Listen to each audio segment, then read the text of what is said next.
Standard 10th Subject Science and Technology Part First Lesson number 5 Heat. Science first मधील 5वा धडा पाहणार आहोत आपण उष्णता.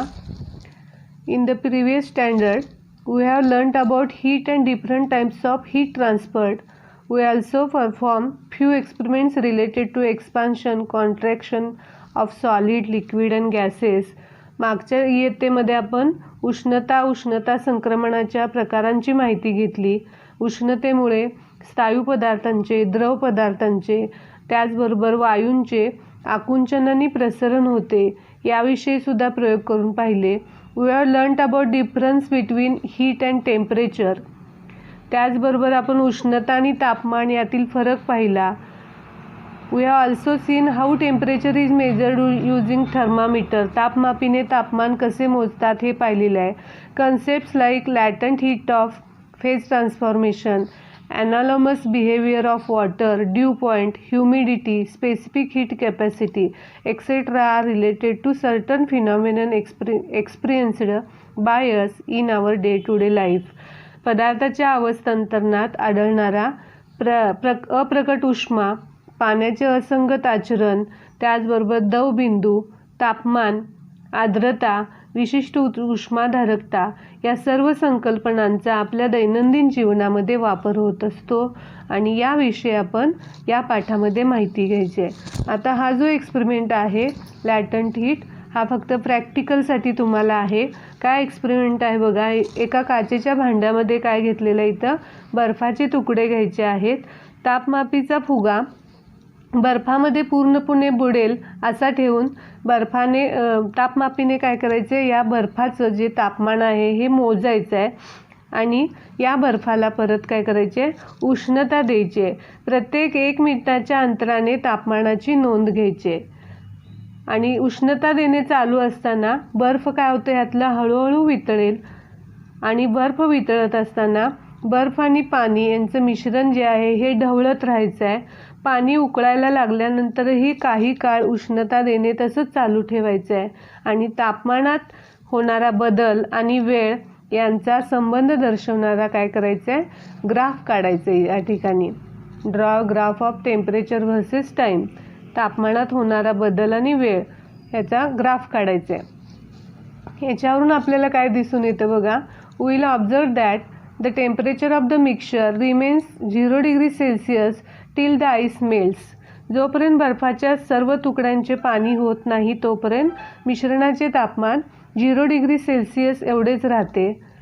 If we continue heating even after conversion of all the ice into water, the temperature of water starts rising and reaches 100 degree Celsius.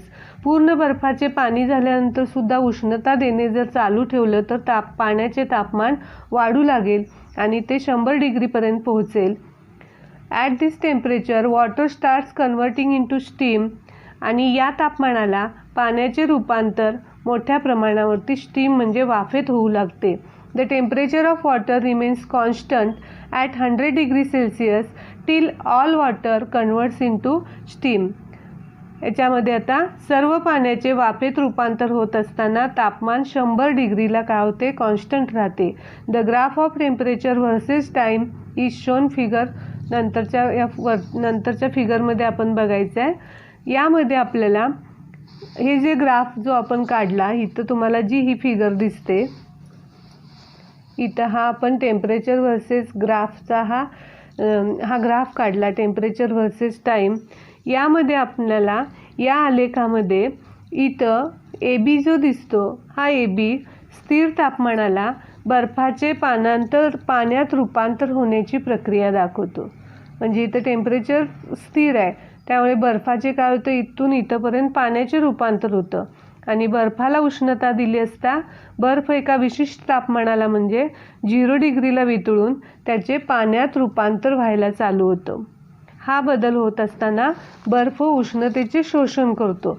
इथं बघा A B represent conversion of the ice into water at constant temperature and when ice is heated it melts at 0 degree Celsius. 0 डिग्रीला त्याचं वितळतं बर्फ आणि पाण्यात रूपांतर convert into water. The ice absorbs heat energy during this transition, हा बदल होत असताना बर्फ काय करतो, उष्णतेचे शोषण करतो आणि हे उष्णतेचे शोषण जे आहे हे बर्फाचे पूर्णपणे द्रवात, आईस कन्वर्ट्स इनटू वॉटर म्हणजे द्रवात रूपांतर होईपर्यंत काय असतं, हे उष्णतेचे शोषण जे आहे हे तसेच चालू राहतं. म्हणजेच यामध्ये काय होतं तर बर्फ पाण्यात रूपांतर होऊपर्यंत उष्णतेचे शोषण जे आहे हे तसेच चालू राहते, हे याच्यावरून आपल्याला दिसून येतं.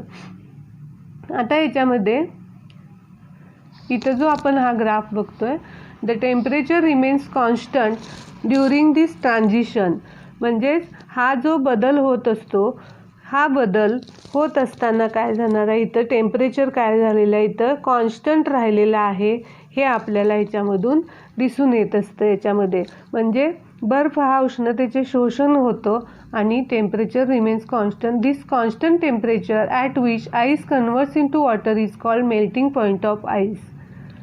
ज्या तापमानाला काय होतं, यामध्ये काय होतं, आईस कन्वर्ट्स इनटू वॉटर म्हणजे बर्फाचे पाण्यात रूपांतर होण्याची क्रिया दर्शवते, त्या तापमानाला काय मेल्टिंग पॉईंट ऑफ आईस असं म्हटलं जातं.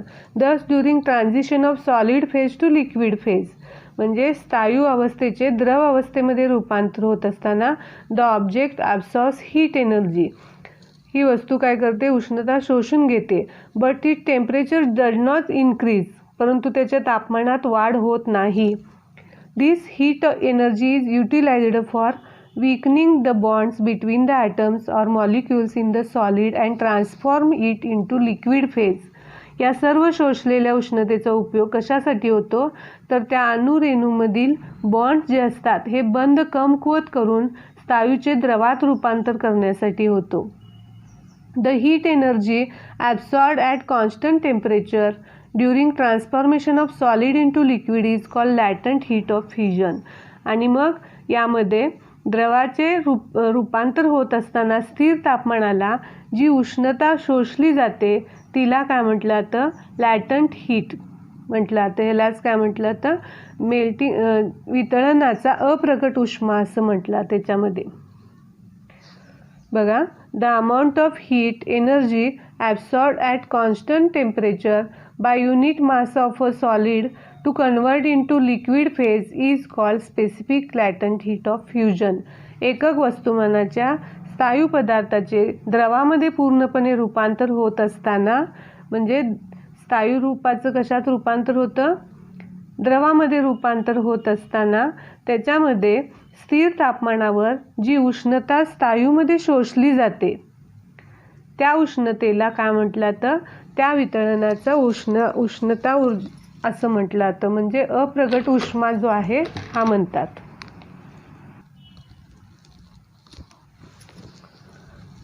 The amount of heat energy absorbed at constant temperature by unit mass of a solid to convert into liquid phase is called specific latent heat of fusion.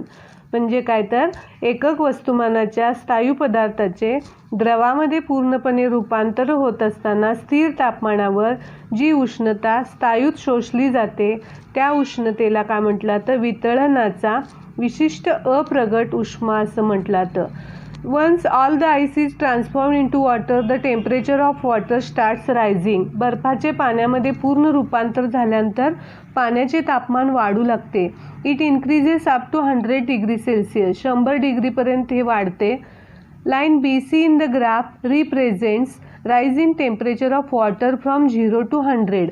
BC जो आहे याच्यामध्ये या ग्राफमध्ये ही जी BC line जी आहे ही BC line काय दाखवते याच्यामध्ये तर पाण्याच्या तापमानातील 0 पासून 100 पर्यंत झालेली वाढ आपल्याला दिसून येत असते. Thereafter, even though heat energy is supplied to water, its temperature does not rise. त्यानंतर मात्र उष्णता देऊनही पाण्याचे तापमान वाढत नाही.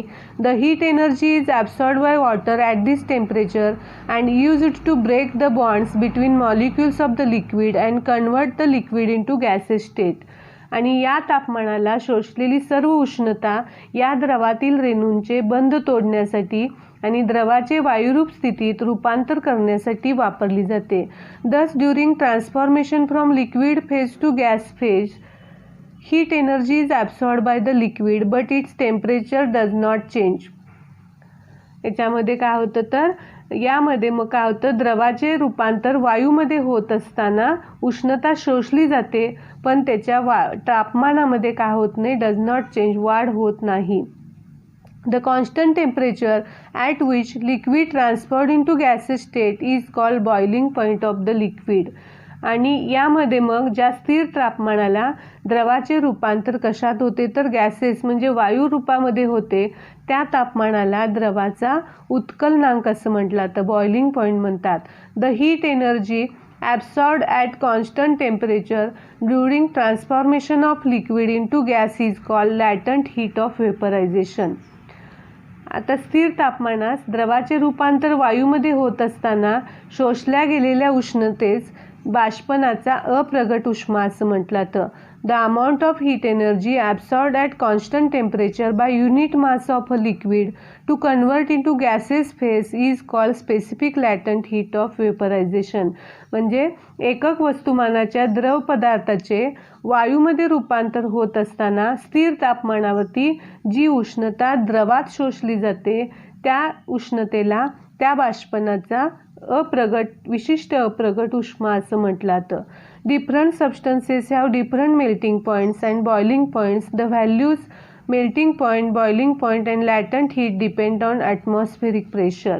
वेगवेगळ्या पदार्थाचे द्रवणांक वेगवेगळे असतात, उत्कलनांक सुद्धा वेगवेगळे असतात. हवेचा दाब जो आहे हा समुद्र सपाटीवरील हवेच्या दाबापेक्षा कमी किंवा अधिक असेल तर द्रवणांक, उत्कलनांक आणि अप्रगट उष्मा जे असतात हे बदलतात. आता इथं तुम्हाला ही सारणी जी दिलेली आहे यामध्ये काय दाखवलेलं आहे बघा, इथं पदार्थ दाखवलेले आहेत आणि प्रत्येकाचा melting point, boiling point, specific latent heat विशिष्ट अप्रगट उष्मा, याच्यामध्ये वितळणाचा आणि बाष्पनाचा वेपरायझेशनचा दिलेला आहे. एक्झाम्पल वॉटर, पाणी, बर्फ, द्रवणांक याच्यामध्ये 0, बॉइलिंग पॉईंट 100, 333 याच्यामध्ये स्पेसिफिक लॅटंट हीट आहे आणि 80 कॅलरी पर ग्रॅममध्ये दिलेलं आहे. दोन्ही युनिट दिलेले आहेत. अशा पद्धतीने वेगवेगळ्या पदार्थांचे इथं तुम्हाला melting point, specific latent heat वगैरे हे सगळं दिलेले आहेत.